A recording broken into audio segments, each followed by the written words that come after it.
Amado Carrillo Fuentes, l'homme qui a gouverné les cieux du trafic de drogue avec stratégie et audace.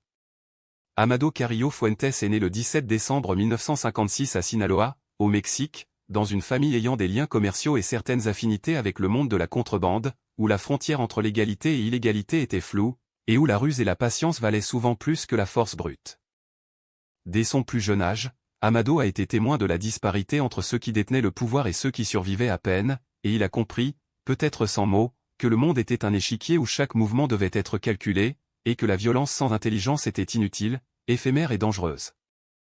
Son chemin vers le pouvoir n'a pas été une irruption soudaine, mais un long processus silencieux et délibéré, une accumulation d'expériences, d'alliances et de décisions qui semblaient presque triviales aux yeux des observateurs, mais qui étaient en réalité les fondations d'un empire.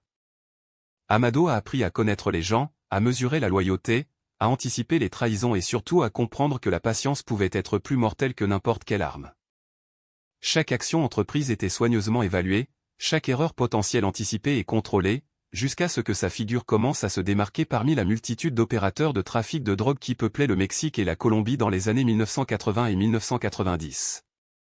Carrillo Fuentes est devenu connu sous le nom de « El Sonor de los Cielos », car il a transformé la logistique du trafic de drogue en une machine quasi militaire, utilisant des avions de grande capacité pour transporter des tonnes de cocaïne de Colombie vers les États-Unis, en contournant les contrôles frontaliers et des itinéraires auparavant considérés comme impossibles. Cette capacité à combiner ingéniosité, technologie et discipline a fait de son organisation l'une des plus efficaces du continent. Alors que d'autres trafiquants s'appuyaient sur la violence et la terreur comme principaux outils, Amado privilégiait la planification, la discrétion et l'organisation. Son empire ne se limitait pas au pouvoir économique, mais consistait en un contrôle absolu de l'information, des itinéraires, de la communication et de la loyauté de ceux qui travaillaient pour lui. L'ascension d'Amado Carrillo Fuentes coïncide avec une période turbulente au Mexique et en Amérique latine, marquée par les conflits entre cartels, la corruption policière et les politiques anti-drogue des États-Unis.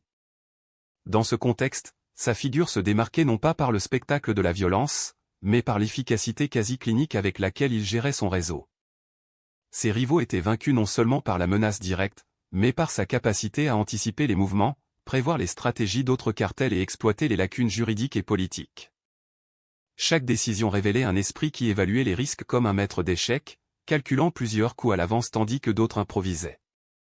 La notoriété d'Amado Carrillo Fuentes ne provenait pas de l'ostentation publique, mais des résultats, des avions chargés de drogue, des itinéraires sécurisés, des alliés fiables et des rivaux neutralisés. Son pouvoir a grandi jusqu'à en faire une référence dans le monde du trafic de drogue, un homme dont la parole et la décision étaient définitives au sein de son organisation. El Sonor de los Cielos n'était pas un surnom vide, il décrivait quelqu'un qui gouvernait littéralement le transport aérien de drogue avec précision et audace, comme si chaque vol était une opération militaire soigneusement chorégraphiée. Pourtant, derrière la légende, Amado était un homme qui comprenait la fragilité de l'empire qu'il construisait. Il savait que la trahison, l'ambition démesurée et les erreurs pouvaient tout détruire en quelques secondes, et il cultivait donc des relations, assurait des loyautés et gardait les informations sous son contrôle absolu. Sa vie reflète le paradoxe du pouvoir criminel, un pouvoir immense sur les autres, mais une vulnérabilité constante face à un système légal et social cherchant toujours sa chute. Carrillo Fuentes est mort le 4 juillet 1997 lors d'une chirurgie esthétique à Mexico, dans une tentative de changer son apparence pour échapper à la justice. Avec sa mort, s'est terminé un chapitre de l'histoire du trafic de drogue marqué par la stratégie, l'audace et un contrôle méticuleux. La nouvelle a choqué le Mexique et le monde, non seulement par l'ampleur de son empire, mais aussi par la manière dont un homme avait façonné un secteur criminel avec l'intelligence et la patience d'un architecte, plutôt que de se reposer uniquement sur la violence. Aujourd'hui, Amado Carrillo Fuentes est rappelé non seulement comme un trafiquant, mais comme un stratège qui a transformé le crime organisé en un système presque entrepreneurial, où chaque mouvement, chaque itinéraire et chaque allié faisait partie d'un mécanisme précis.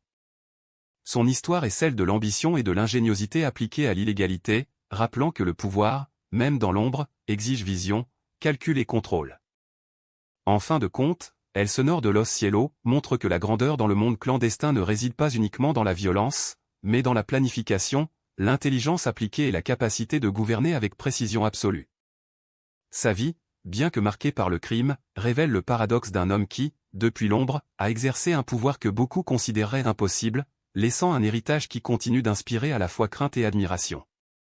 N'oubliez pas de liker, partager et laisser un commentaire. Écrivez qui vous voulez voir dans la prochaine vidéo, la prochaine histoire pourrait être votre choix.